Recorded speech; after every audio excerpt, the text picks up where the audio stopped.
এক বোন জানতে চেয়েছেন, কুরবানির গাভী ক্রয় করা হয়েছে, কিন্তু গাভীটার স্তনের মধ্যে উলানে দুধ আছে।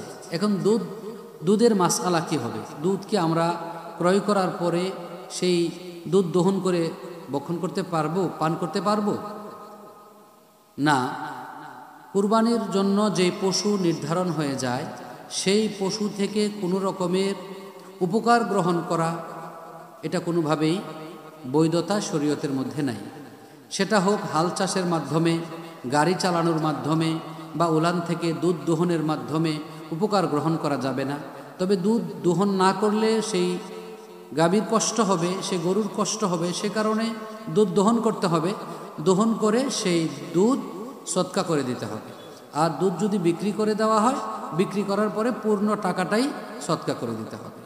এক কথায়, কুরবানির জন্য যে পশু ক্রয় করা হয়েছে সেই পশু দিয়ে কোনো প্রকারের উপকার গ্রহণ করা বৈধ না, সেটা সম্পূর্ণ আল্লাহর জন্য। আর যদি কোনো প্রকারের উপকার গ্রহণ হয়ে যায় তখন সেটার মূল্য নির্ধারণ করে ওই মূল্য সদকা করে দিতে হবে। আল্লাহ রাব্বুল আলামিন আমাদেরকে সহি মাসআলা অনুযায়ী আমল করবার তৌফিক দান করুন।